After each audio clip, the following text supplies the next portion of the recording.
اللهم صل على سيدنا محمد يا رب صل وسلم دائما أبدا على حبيبي. اللہ تعالیٰ کو اپنی عبادتوں میں سب سے زیادہ جو پسند ہے عبادت وہ نماز ہے. نماز عربی میں جسے صلاح کہتے ہیں. دنیا میں کوئی بھی کسی کو جب کسی کام کے لیے بلاتا ہے، کوئی ذمہ داری لگاتا ہے، تو ایک مرتبہ بتا دینا کافی سمجھا جاتا ہے. اناؤنسمنٹ ایک دفعہ ہوتی ہے. اللہ تعالیٰ نے بھی جتنی عبادتیں ہمیں دیں ان میں ایک دفعہ اناؤنسمنٹ ہوئی ہے. رمضان کا روزہ فرض ہے، کتنی دفعہ بتایا؟ 2 دفعہ بتایا، لیکن وہ اسی آیت کو ریپیٹ کیا ہے ایک ہی جگہ پہ. اس کے بعد دوبارہ نہیں بتایا گیا. حالانکہ روزے رکھنا بھی کوئی آسان کام نہیں ہے. حج فرض ہوا ہے، ایک آیت میں اللہ نے فرض کیا، اس کے بعد اس آیت کو دوبارہ ریپیٹ نہیں کیا. وَلِلَّهِ عَلَى النَّاسِ حِجُّ الْبَيْتِ مَنِ اسْتَطَاعَ إِلَيْهِ سَبِيلًا. لوگوں پر لازم ہے اللہ کے لیے کہ جو استطاعت رکھتے ہیں وہ بیت اللہ کا حج کریں. بس ایک دفعہ کافی ہے. اسی سے پوری دنیا صدیوں سے جو بھی مسلمان ہیں حج کرتے چلے آ رہے ہیں، لاکھوں روپے خرچ کرتے ہیں.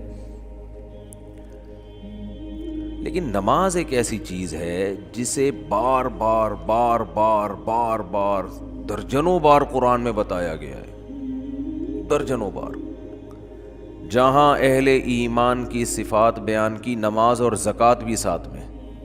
نماز ادا کرتے ہیں، زکوٰۃ دیتے ہیں. نماز ادا کرتے ہیں، خرچ کرتے ہیں. نماز ادا کرتے ہیں، غریبوں کو کھانا کھلاتے ہیں. نماز ادا کرتے ہیں، ہماری راہ میں خرچ کرتے ہیں.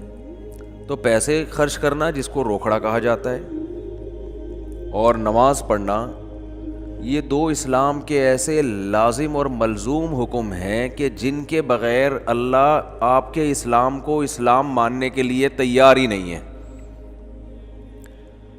انہیں کہا جاتا ہے شعائر اسلام میں سب سے بڑے شعائر. اگر کوئی آپ سے پوچھے نا کہ اسلام کے شعائر میں سب سے بڑے شعائر کون کون سے ہیں، تو آپ نے جواب دینا ہے سب سے پہلا نماز، اس کے بعد زکوٰۃ. شاعر کیا ہوتا ہے یہ بھی میں بتا دوں. ہر قوم کی ایک مخصوص پہچان ہوا کرتی ہے، ہر مذہب کی ایک مخصوص پہچان ہوا کرتی ہے، ہر ملک کی ایک مخصوص پہچان ہوا کرتی ہے جس سے وہ دوسروں سے جدا ہو جائے. دیکھو انسان کی ایک مخصوص پہچان ہے، اس کا نام. بچہ پیدا ہوتے ہی ماں باپ سب سے پہلا کام کیا کرتے ہیں؟ نام رکھو، کہ یہ نام اسے دوسرے انسانوں سے ممتاز اور جدا کرے گا. کیونکہ سب ایک جیسے ہیں نا. مثال کے طور پر نادرا والے یہ قانون بناتے ہیں کہ جو بچہ پیدا ہو اس کی ناک کا سائز، آنکھوں کا سائز رجسٹرڈ کروا لیں. یہ بتا دیں کیسی ہے ناک اور آنکھیں کیسی ہیں، تاکہ ہمیں پتہ چل جائے یہ الگ ہے اور وہ دوسرے الگ ہیں. یا والدین بھی ایسا کرتے کہ ہمارے 6 بچے ہیں تو یہ والا چونکہ تھوڑی سی موٹی ناک ہے، وہ والے کی تھوڑی سی پتلی ہے، تو ہم اس کو ہم کہیں گے موٹی ناک والا اور اس کو کہیں گے پتلی ناک والا. یعنی صفات سے ہم بلائیں گے اور فرق کریں گے، یہ والا وہ یہ والا ہے، وہ والا نہیں ہے یہ، اور وہ والا ہے، وہ والا یہ والا نہیں ہے. کتنی ٹینشن ہو جاتی کہ نہیں ہو جاتی. بھائی ہو سکتا ہے تیسرا بچہ پیدا ہوتا اس کی بھی موٹی ناک ہوتی. اب موٹی میں درمیانی درجے کی موٹی اور زیادہ موٹی، کیا ہو گیا؟ نادرا والے بھی ٹینشن میں. وہ ڈیٹا جب سرچ کرتے تو بھائی 2 آنکھوں والے کتنے ہیں، تو سارے ہی 2 آنکھوں والے ہیں. بڑی آنکھوں والے تو بڑی میں لاکھوں کروڑوں ایسے آ جاتے جن کی آنکھیں بڑی ہیں. چائنا آنکھیں، چھوٹی چھوٹی آنکھیں، لاکھوں کروڑ ہیں جن کی چائنا والے جیسے آنکھیں ہوں گی. تو سب سے پہلے جو انسان کی پہچان ہے وہ کیا ہے؟ نام. بھائی اس کا نام وسیم ہے, اس کا نام ستار ہے, اس کا نام غفار ہے, اور پھر ناموں میں بھی ایک دوسرے سے فرق کرنے کے لیے ولدیت ڈال دی جاتی ہے. یہ سلیم بھائی, یہ بھی سلیم, یہ بھی سلیم, لیکن یہ سلیم جو وسیم کا بیٹا اور یہ سلیم جو ستار کا بیٹا, ولد ستار. ایسا ہی ہوتا ہے کہ نہیں ہوتا؟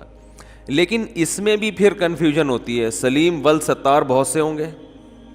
بھی میں چند دن پہلے کسی مجلس میں گیا تو ایک صاحب آئے, تعارف آپ کا نام کیا ہے؟ میں نے کہا طارق مسعود. میں نے کہا آپ کا کہہ رہے ہیں طارق مسعود. بالکل وہی نام, کر لو کیا کرنا ہے بھائی. اور چلیں آگے, ایک صاحب کا نام بھی طارق مسعود, میرا نام بھی طارق مسعود, اور جب ان سے ان کا نام پوچھا گیا تو ان کا نام مفتی طارق مسعود. مفتی بھی ان کے شروع میں لگا ہوا ہے. تو کتنی کنفیوژن ہے نا. تو کچھ چیزیں ہمیشہ ایسی ہوتی ہیں جن کو دیکھ کے فوراً پتہ چل جائے یہ والا وہ والا نہیں. جیسے ناموں میں بھی اگر کنفیوژن ہوگی تو یہ جو انگوٹھا ہے نا, انگوٹھا نادرا اس سے ٹریس کرتا ہے. او بھائی یہ انگوٹھا دوسرے انگوٹھے سے نہیں ملتا. اس کو جلا بھی دو گے نا, اگر جلا دو, تیزاب پھینک کے مٹا دو, دوبارہ جو نئی اسکن نکلے گی اس میں وہی ڈیزائن پھر بنا ہوا ہوگا جو پہلے تھا. یہ اللہ کی قدرت ہے کہ اللہ نے آپ کو دوسروں سے ممتاز کرنے کے لیے اسی اسٹائل میں لکیریں دی ہیں جو پہلے آپ کے پاس تھی. اب انگوٹھا ہی کوئی کاٹ دے تو ایک الگ بات ہے, کیونکہ لکیریں انگوٹھے پہ ہوتی ہیں نا, انگوٹھا ہی ختم ہو گیا تو پھر کیا کرو گے. تو ایسی لکیریں پھر صرف انگوٹھے کی نہیں, ساری انگلیوں کی جس طرح سے ہیں اسی طرح ہی رہیں گی ہمیشہ. یہ تو اصل میں آپ کی جو پہچان ہے نا وہ کیا ہے؟ یہ انگوٹھا. جب بھی انگوٹھے کا تذکرہ آتا ہے مجھے وہ سبزی والا یاد آتا ہے جس کے انگوٹھے میں 1 سال تک لے کے بیٹھا رہا. یہی سوچتے تھے ہم کہ انسان کی پہچان کس سے ہوتی ہے؟ انگوٹھے سے. تو اس نے ہمیں یہ کہا تھا کہ ہمیشہ اپنا پیسہ خاندانی آدمی کو دو جو تمہیں فراڈ نہ کرے تمہارے ساتھ. تو میں نے کہا کون ہے؟ کہہ رہے میرے جیسا خاندانی ہونا چاہیے. تو میں نے کہا اپنا آئی ڈی کارڈ دو گے؟ اس نے کہا جب چاہو لے لو. میں نے کہا دیکھو اسلام میں حکم یہ ہے کہ اسٹیمپ پیپر پہ, یعنی ریٹن میں صحیح قانونی کارروائی ہونی چاہیے, تو اسٹیمپ پیپر پہ یہ لکھ کے دو. اسٹیمپ پیپر پہ لکھ لو. مجھے تو لگ رہا تھا بھائی بڑا خاندانی ہر چیز. تو اس نے میں نے کہا انگوٹھا بھی لگا دو. اس نے کہا جب چاہو, جتنی چاہو انگلیوں کے انگوٹھے. کئی جگہوں پہ انگوٹھے لگے ہوئے تھے. جب وہ پیسے لے کے بھاگا ہے کئی دنوں تک اس کے انگوٹھے ہم دیکھ کے خیر. تو وہ انگوٹھے جو تھے میں نے پہلے بندہ تلاش کیا, بندہ کراچی میں کہاں ملتا ہے آپ کو پتہ ہے. تو وہ 1 سال تک وہ انگوٹھے لے کے میں بیٹھا رہا. تو کیا کر لیتا ہے آدمی؟ کوئی لاء نہیں ہے, کوئی قانون نہیں ہے کہ آپ کسی سے قانونی طریقے سے پیسے نکلوا دیں. کوئی لاء نہیں ہے.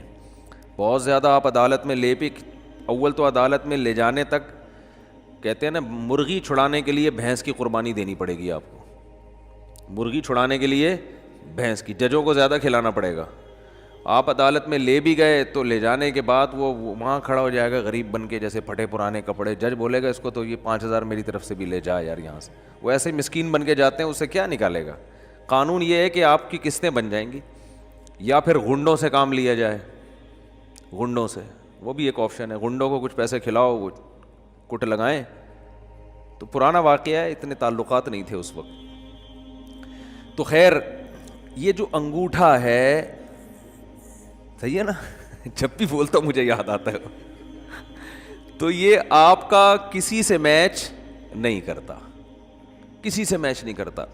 تو یہ بھی آپ کی ایک شاعر ہے, یعنی جس سے آپ پہچانے جاتے ہیں. لیکن اس کو پہچاننے کے لیے مشین چاہیے, ایسا ہی نہیں کہ دیکھتے ہی پتہ چل جائے. تو شعیرہ اور شاعر اس علامت کو کہا جاتا ہے جو علامت آپ کو دوسروں سے ایک دم جدا بھی کر دے اور وہ بالکل واضح بھی ہو. ایسا نہیں کہ اس کے لیے کوئی تحقیقات کرنی پڑے.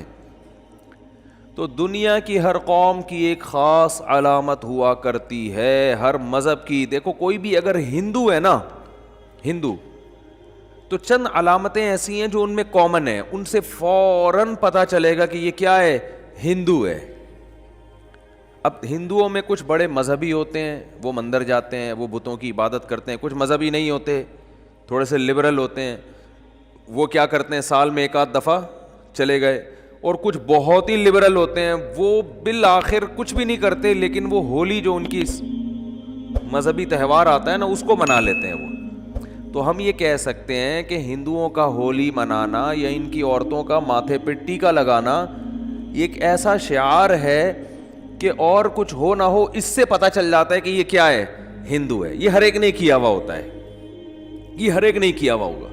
حتیٰ کہ ان میں جو لبرل بھی ہوں گے، جو مذہب کو نہیں بھی مانتے، وہ بھی کچھ نہ وہ بھی ہولی منا لیتے ہیں. تو یہ شاعر کا یہ مطلب ہوتا ہے. کرسچن جو ہوگا، عیسائی جو ہوگا، اس کی سب سے بڑی علامت ہے صلیب. دنیا میں کہیں بھی ہوگا وہ صلیب کو عزت دیتے ہیں، وہ صلیب کا احترام کرتے ہیں. جو صلیب کا نشان ہے نا اس کا وہ احترام کرتے ہیں، کہیں بھی ہوگا. اگر کوئی عیسائی اس صلیب ہی کو نہیں مانتا، پھینک دے، تو اس کا مطلب یہ ملحد ہے، یہ عیسائی نہیں ہے. یہ عیسائیوں میں بگڑا ہوا عیسائی نہیں، بلکہ یہ وہ عیسائی ہے جس نے عیسائیت کو ترک کر دیا ہے. تو یاد رکھو، جیسے عیسائیوں کا یہ خاص شعار ہے صلیب کا نشان، ہندوؤں کا ایک خاص شعار ہے کہ ہولی تو منا ہی لیتے ہیں، وہ ٹیکا ان کی عورتیں ماتھے پہ لگا ہی لیتی ہیں، مخصوص ان کے لباس ہوتے ہیں. تو اسی طرح اسلام کی جو سب سے بڑی علامت قرآن و سنت نے ہمیں بتائی ہے نا، سب سے بڑی علامت، بعض لوگ کہتے ہیں توحید ہے. بھائی توحید تو اسلام میں داخلے کے لیے ضروری ہے نا، وہ شاعر تھوڑی ہے، وہ تو اسلام میں آپ کی انٹری اس کے بغیر تو ہو نہیں سکتی نا، اس کے بغیر تو اسلام ہی نہیں ہے. تو توحید کے بعد یعنی جو سب سے بڑی علامت جس سے آپ پتہ چلے کہ آپ مسلمان ہیں، وہ نماز ہے. اس لیے حدیث میں آتا ہے کہ مسلمان نماز چھوڑ سکتا ہی نہیں ہے. یہ ممکن ہی نہیں ہے کہ یہ مسلمان اور نماز چھوڑ دے، یہ پاسبل ہی نہیں ہے. آپ کہیں پاسبل تو ہے، ہمارے یہاں تو چھوڑ رہے ہیں لوگ، زیادہ تر چھوڑ ہی رہے ہیں. تو یہ صرف آپ کو یہاں ملے گا بر صغیر میں، دنیا میں کہیں نہیں ملے گا. افغانستان میں ہر شخص نماز پڑھتا ہے، چاہے وہ چرس بھی پیتا ہوگا نا نماز پڑھے گا. سعودی عرب چلے جائیں، شراب بھی اگر کوئی پیتا ہوگا نا عربی، نماز بولو نا کیا ہو گیا، پڑھے گا. لوگ ہمیں آ کے بتاتے ہیں یار میں رائل فیملی میں تھا، وہ ایک شیخ شراب پیتا تھا، نماز کے ٹائم میں نماز پڑھتا ہے. مجھے سمجھ میں نہیں آ رہا ان کے شرابی بھی نمازی ہوتے ہیں. میں نے کہا ان کو ہم لوگ سمجھ میں نہیں آتے، یہاں والے لوگ ان کی سمجھ میں نہیں آتے کہ یہ اپنے آپ کو مسلم بھی کہتے ہیں، پھر نماز کیسے چھوڑ دیتے ہیں. یہ تو کام عجیب وہ نہیں کر رہے، کام عجیب ہمارے ہاں ہو رہا ہے کہ اب کلمہ پڑھتے بھی ہیں اور نماز بھی ضائع کر دیتے ہیں. ہمارے ایک دوست ہیں قاری صاحب، قاری سعد نعمانی کا نام تو سنا ہوگا، بڑے مشہور قاری ہیں، اکثر سلام دعا رہتی ہے. انہوں نے مجھے ایک واقعہ سنا ہے، ان کی رائل فیملیز میں بہت آنا جانا ہوتا ہے، کیونکہ عرب میں ایک اچھی عادت ہے کہ جیسے بھی ہوں قرآن سے بڑی محبت ہے ان لوگوں کو. عمل میں کوتاہی اپنی جگہ، لیکن قرآن کی تلاوت کے پروگرام اور قاریوں کے ساتھ تعلق یہ عرب میں بہت ہے.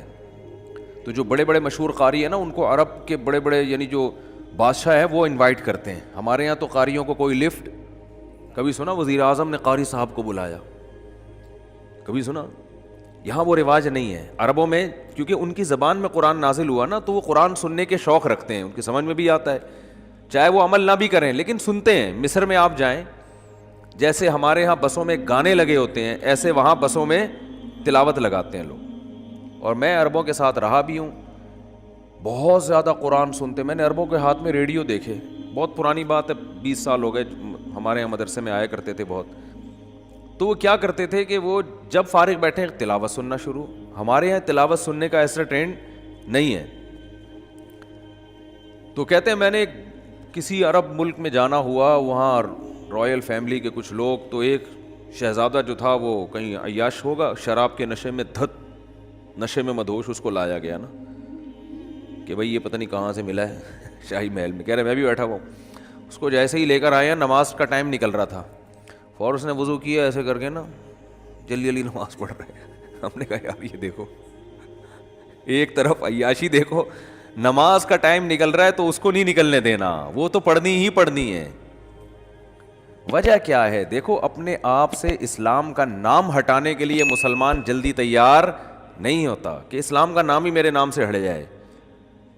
جیسا مرضی گنہگار ہو جائے، آپ یہ تو کبھی نہیں چاہو گے کہ شناختی کارڈ میں مذہب کے خانے میں آپ کو قادیانی لکھ دیں.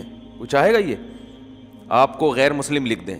بھائی جو بھی ہے ہم یہ کہتے ہیں ایک نام ہی تو رہ گیا ہے اور تو ہمارے پاس کچھ بچا نہیں ہے, تو یہ نام ہمارے نام سے یہ لیبل نہیں ہٹنا چاہیے.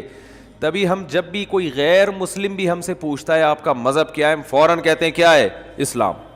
حالانکہ نہ داڑھی ہوتی ہے نہ جناب اور کوئی ڈھنگ کے اسلام والے کام کر رہے ہوتے ہیں, لیکن ہم کہتے ہیں وہ بات کی بات ہے, لیکن ہے ہم کیا, بولو مسلم ہے, کہتے ہیں کہ نہیں کہتے. اور اگر وہ کہتے نہیں یار تم مسلم نہیں ہو, تم تو ڈرامے باز ہو, تم تو ہندو ہو, تم اپنی شادیوں کے طریقے دیکھو تو ہندوؤں والے طریقے ہیں, تم ہندو ہو, اگر غیرت ہوگی غصہ آئے گا کہ نہیں آئے گا, بلکہ آتا ہے غصہ, اتنی غیرت الحمدللہ مسلمانوں میں ہے. او بھائی تو مجھے ہندو کیوں کہہ رہا ہے؟ اب وہ ہندو جواب میں کہ تو کیا ہندو پڑھے لکھے نہیں ہوتے, کیا ہندو انسان نہیں ہوتے؟ آپ بولو وہ پڑھے لکھے بھی ہوتے ہیں, انسان بھی ہوتے ہیں, لیکن آپ مجھے ہندو نہیں کہہ سکتے, اتنی بڑی گالی سمجھی جاتی ہے, آپ مجھے عیسائی کہہ دو. ہمارے ایک دوست ہے, وہ کوئی ایک لڑکا آیا ملنے کے لیے نا, باہر سے آیا تھا, وہ پہچان نہیں گیا, اس کے چہرے سے ایسا لگ رہا تھا جیسے کسی اور مذہب کا ہے. وہ بعض دفعہ پہچانا جاتا ہے نا انسان اپنے. تو وہ دوست جو تھا میرا, وہ اس نے احتیاط نہیں کی, اس نے کہا آپ کرسچن ہیں یا آپ, اس کو ایک دم اس کو غصہ آ گیا, بھائی میں تمہیں کرسچن لگ رہا ہوں. تو میں نے بھی اس دوست سے کہا, میں نے کہا ایسے کسی کو اس طرح نہیں بولا کرو یار. حالانکہ وہ بیچارہ ایسا ہی لگ رہا تھا, کوئی زیادہ باعمل مسلمان نہیں لگ رہا تھا وہ, لیکن اس کو غصہ آ گیا کہ یار مجھے کیا کہہ دیا کرسچن. حالانکہ کرسچن ہم سے زیادہ پڑھے لکھے ہیں, انگریز سارے کیا ہیں, کرسچن ہی ہے نا, سارے عیسائی ہیں, بڑے بڑے سائنسدان یہودی یا عیسائی ہیں. اب آپ کو چونکہ عیسائیوں میں اتنے بڑے بڑے سائنٹسٹ پیدا ہوئے اور اتنے زبردست, امریکہ کا صدر بھی عیسائی ہے بھائی, اتنے اللہ نے عزت دی ہے, لہذا آج سے میں تجھ کو معاذ اللہ پیار سے عیسائی کہا کروں گا. آپ بولو بھائی ہم بھنگی چماری جو ہے نا, اگر مسلمان ویسے ہیں نہیں, لیکن ایک مثال دے رہا ہوں, بھنگی چمار بھی ہوں, لیکن ہم نام کے ساتھ اسلام کا لاحقہ نہیں ہٹائیں گے.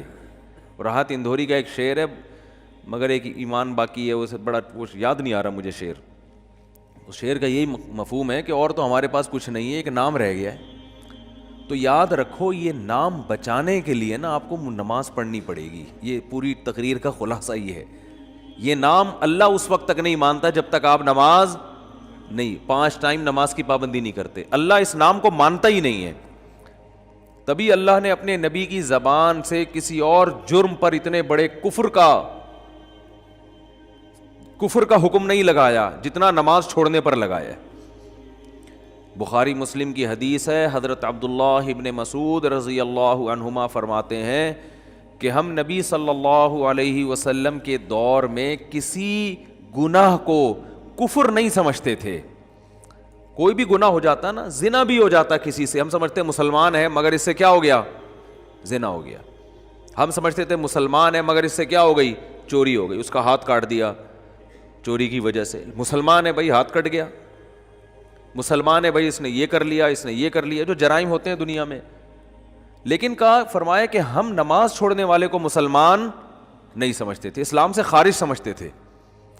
تبھی آپ دیکھو قرآن مجید کیا کہتا ہے, فَوَيْلٌ لِّلْمُصَلِّينَ الَّذِينَ هُمْ عَنْ صَلَاتِهِمْ سَاهُونَ الَّذِينَ هُمْ يُرَاءُونَ. تباہی ہے ان نمازیوں کے لیے جو نماز میں ریاکاری کرتے ہیں, صرف دکھانے کے لیے پڑھ رہے ہیں, اللہ کے لیے نہیں پڑھ رہے. یہ وہ لوگ ہیں جو منافق تھے. تو اللہ نے منافق کی یہ علامت نہیں بیان کی کہ وہ نماز نہیں پڑھتا. پوائنٹ کی بات ہے, اس کو کھوپڑی میں بٹھائیں. اللہ نے منافق کی علامت بیان کی, وہ جھوٹ بولتا ہے. اللہ نے منافق کی علامت بیان کی, وہ وعدے کی خلاف ورزی کرتا ہے. وَإِذَا اؤْتُمِنَ خَانَ, جب اس کے پاس امانت رکھوائی جائے تو خیانت کرتا ہے. زبان میں 2 نمبری, ہر چیز میں. لیکن قرآن کہہ رہا ہے کہ یہ کہیں نہیں کہا کہ منافق نماز نہیں پڑھتا, یہ نہیں کہا قرآن نے. کیا ہو گیا بھائی, قرآن نے منافق کی علامتیں بیان کی ہیں کہ یہ جرم بھی کرتا ہے, رشتہ داری توڑتے ہیں, یہ بھی قرآن نے کہا. منافق کیا کرتا ہے, رشتہ داری کو توڑتا ہے. یفسدون فی الارض, زمین میں فساد مچاتا ہے, ادھر چغلیاں لگانا, ادھر سے ادھر, ادھر کی ادھر, ادھر کی ادھر کر کے لوگوں کو آپس میں لڑوانا, فتنہ پھیلانا, اجتماعیت کو توڑنا, مالداروں کو غریبوں پہ خرچ کرنے سے روکنا, یہ سارے کام کرے گا. قرآن میں ایک جگہ بھی نہیں ہے کہ نماز نہیں پڑھتا منافق, یہ نہیں ہے. ارے بھائی جب اتنے بڑے بڑے جرم کر سکتا ہے تو نماز تو سب سے مشکل چیز ہے نا, مشکل عبادت ہے. تو وہ کیوں پڑھ رہا ہے منافق؟ ارے منافق کو کیا ضرورت ہے؟ جب تم جھوٹ بول سکتے ہو، نبی کے خلاف لوگوں کو ورغلا سکتے ہو، تو نماز بھی گول کر دو۔ قرآن کہہ رہے ہیں نا نا نا نا نا، منافق نماز کا بڑا سخت پابند ہوتا ہے۔ فویل للمصلین، تباہی ہے ان منافق نمازیوں کے لیے جو پکے نمازی ہیں۔ یہ منافق کی علامت ہے کہ وہ نماز پڑھتا ہے، لیکن کیوں؟ یراؤن، صرف نبی اور صحابہ کو دکھانے کے لیے، اللہ کے لیے نہیں پڑھتا وہ۔ اس سے پتہ چلتا ہے کہ منافق بھی نماز نہیں چھوڑتے تھے، ان کو پتا تھا کہ اگر نماز چھوڑ دی تو لوگوں کو پتا چل جائے گا کہ یہ اسلام سے اس کا تعلق نہیں ہے۔ تو یہ شو کرنے کے لیے کہ ہم مسلم ہیں، ہمیں مسلمانوں جیسا سلوک کرو، ہمیں مسلمانوں کے قبرستان میں دفناؤ، ہماری مسلمان عورتوں سے شادیاں کرو، جب میدان جنگ میں فتح ہوتی ہے تو مال غنیمت میں ہمیں بھی حصہ دو، یہ تمام کی تمام مسلمانوں والی فیسلٹیز حاصل کرنے کے لیے منافق کو بھی نماز باجماعت میں حاضری دینا پڑتی تھی، یہ شو کرنے کے لیے کہ میں کیا ہوں؟ مسلم ہوں۔ اور آج پکے مسلمان کو بھی حاضری دینے کی ضرورت، بولو بھائی، نہیں ہے۔ پکا مسلمان ہوگا، دفن ہونا چاہتا ہے مسلمانوں کے قبرستان میں، اس کام کے لیے اس کو پوری زندگی نماز نہ پڑھے کوئی فرق، بولتے کیوں نہیں؟ بولو نا یار، نہیں پڑھتا، پوری زندگی نماز نہ پڑھے۔ مسلمان لڑکی سے شادی کرنا چاہتا ہے، اس کے لیے نہ اس لڑکی کو ضرورت ہے کہ اپنا مسلمان نمازی ہونا ثابت کرے، نہ لڑکے کو، ویسے ہی نکاح ہو جاتا ہے، چل بھائی، ایسا بے لگام اونٹ نہیں ہوتے جیسے۔ تو یہ وہ نہیں ہے جو جس پہ صحابہ اور تابعین تھے، یاد رکھو۔ یہ ہمارا اپنا اسلام ہے جو شاید قیامت میں مسترد ہو جائے، شاید مسترد ہو جائے۔ تو اس لیے اسلام کی جو سب سے پہلی علامت ہے کہ ہندو جب آپ کو دیکھے گا تو اسے پتہ چل جائے گا کہ مسلمان ہے، وہ کیا ہے؟ جیسے ہی یدعون الی السجود، قرآن کہتا ہے جب سجدے کے لیے بلایا جاتا ہے، حی علی الصلاۃ کی ندا لگتی ہے تو یہ اس ندا پر لبیک کہتا ہوا مسجد کی طرف جاتا ہے۔ 5 ٹائم نماز پڑھتے ہیں، یہ علامت ہے سب سے بڑی کہ جو آپ کو فرق کرے گی کہ یہ مسلم ہے اور یہ نن مسلم ہے، یہ غیر مسلم ہے، یہ مسلم ہے۔ تو یہ جو ہمارے ہاں اتنا حساب چل رہا ہے نا، اندھی چل رہی ہے، بالکل پڑھتے ہی نہیں نماز، اور جو پڑھ رہا ہے اس کو سمجھتے ہیں بہت نیک ہے، یہ کیا ہے؟ بہت زیادہ نیک آدمی ہے۔ ایسا نہیں ہے بھائی، ٹھیک ہے؟ جو پڑھ رہا ہے نا وہ تو ابھی پہلی سیڑھی پہ آگے کھڑا ہوا ہے، اس نے اپنا مسلمان ہونا ثابت کر دیا ہے کہ میرا مذہب کیا ہے؟ اسلام ہے، باقی چیزیں تو بعد کی ہیں۔